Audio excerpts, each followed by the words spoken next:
नमस्कार दोस्तों, हमारी आज की कहानी है मायके आई बहन को भाई ने सुनाई ऐसी बात जिसे सुन माँ रोने लगी। कहानी पसंद आए तो चैनल को सब्सक्राइब जरूर करें। अरे मेरा बच्चा कैसा है, याद नहीं आती क्या तुझे अपने माँ पापा की? कभी तो बिन बुलाए ही आ जाया कर, हर बार फोन करना पड़ता है तुझे बुलाने के लिए। नहीं मम्मी, ऐसी कोई बात नहीं है। दरअसल काम में इतना होता है कि समय ही नहीं मिलता आने का, पर जल्दी ही आऊंगी पक्का। अच्छा, और सब ठीक है ना मम्मी, आप भैया पापा? हाँ बेटा, सब ठीक है, बस तेरी याद आ रही थी तो सोचा फोन कर लूं, पूछ लूं कब आएगी। बहुत दिन हो गए, जल्दी ही आऊंगी मम्मी, आप चिंता मत करिए। ठीक है बेटा, आ जाना जब समय मिले। अभी रखती हूँ फोन। ठीक है माँ, अपना ख्याल रखना।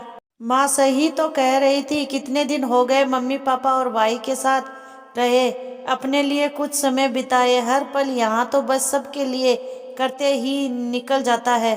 थोड़े दिन चली जाऊंगी तो मुझे भी थोड़ा अच्छा लगेगा और मम्मी पापा को भी। यह सब सोचकर सिमर ने शाम को ही सबसे बात करने का सोचा। मायका ही तो था जहाँ वो अपने मन की कर सकती थी, क्योंकि ससुराल में तो उसे वो सब कहाँ मिलता था। ऐसा नहीं है कि उसके ससुराल में कोई कमी थी, पर ससुराल में घर की भागदौड़ संभालते संभालते उसका वो बचपना कहीं खो जाता था जो उसके मायके में लौट आता था। मायका ऐसी जगह थी जहां वो अपनी मनमानी कर पाती थी। शाम को जब सब खाना खा रहे थे तो सिमर ने पूछा कि क्या मैं कुछ दिनों अपने घर जा सकती हूँ। माँ का फोन आया था और मुझे भी काफी दिन हो गए सबसे मिले। अगर आप सब बोले तो मैं चली जाऊं कुछ दिन। सिमर की बात सुनकर उसकी सास ने कहा, हाँ बेटा, क्यों नहीं, तुम आराम से जाओ, यहाँ मुझसे जितना होगा मैं संभाल लूंगी, और हितेश तो है ही मेरी मदद करने के लिए। अब मम्मी ने बोल दिया तो हम सब क्या बोल सकते हैं।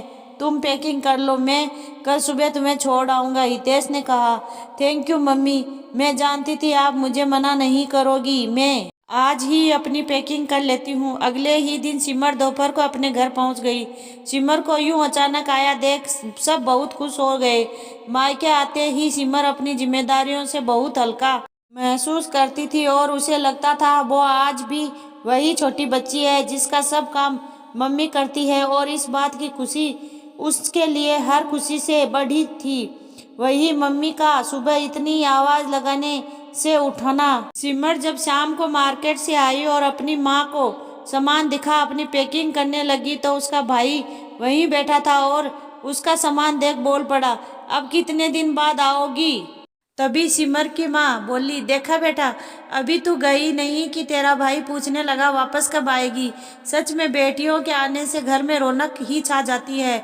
हम सब बड़ा याद करते हैं तुझे जब तू यहाँ नहीं होती। जल्दी जल्दी आती रहा कर, जिससे हमारे यहाँ भी रौनक बनी रहे।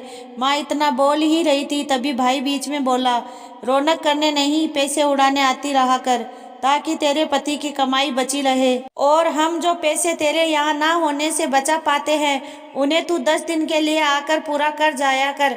इतना सुनते ही सिमर की आंखों में पानी आ गया। भाई, आप ये सोच रखते हैं मेरे लिए?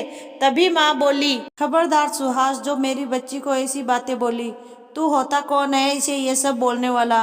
और तुझसे किसने कहा कि सिमर यहाँ आकर हमारे पैसे पर मजे करती है? अरे इसे मैं जो थोड़े बहुत पैसे देती हूँ ना, वो भी मैं इसे कैसे देती हूँ ये मैं ही जानती हूँ।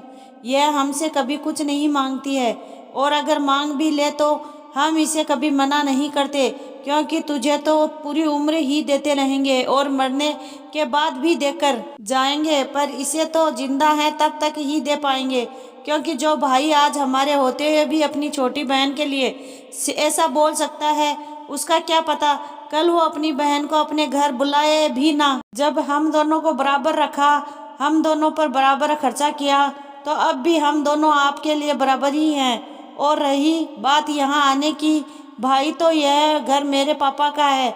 जब तक माँ पापा मुझे बुलाते रहेंगे तब तक मैं ऐसे ही आती रहूंगी। मैं यहाँ उनके पैसे उड़ाने या उनसे कुछ लेने नहीं आती। मैं यहाँ आती हूँ उनको हंसता हुआ देखने, उनके हाथों का वो स्नेह लेने जो आज भी मुझे एक बच्ची होने की याद दिलाती है। मैं यहाँ आती हूँ पापा की प्यार से लाई हुई वो चॉकलेट खाने, जिससे के लिए बचपन में मैं पापा की हर बात मान लिया करती थी। मैं यहाँ आती हूँ माँ की गोद में सिर रखकर सोने, माँ हाथों की खुशबू लेने। मैं यहाँ आती हूँ आपका वो प्यार लेने जो आप बचपन में मुझसे किया करते थे। मुझे पर अपना हक जमा कर। मुझे आपसे या मम्मी पापा से कुछ नहीं चाहिए भैया, मुझे तो बस आप सबकी सलामती चाहिए। मुझे चाहिए कि आप मेरे लिए मेरे उस बचपन के दरवाजे को हमेशा खुला रखें जिस पर मैं हक जता 4 दिन के लिए ही सही पर अपने ससुराल की जिम्मेदारियों को कुछ दिन के लिए भूल जाऊं और पा लूं अपना वो बचपन जो कहीं खो गया है। मुझे अपने मायके का हंसता हुआ आंगन चाहिए, बस और कुछ नहीं। दोस्तों सच ही तो है, बेटियां मायके अगर कुछ लेने आती है तो वो है अपनापन, और यह अधिकार उनसे कभी कोई नहीं ले सकता। उम्मीद है आपको मेरी कहानी पसंद आई होगी। मेरी और कहानियाँ पढ़ने के लिए मुझे फॉलो करें और ज़्यादा से ज़्यादा शेयर करें।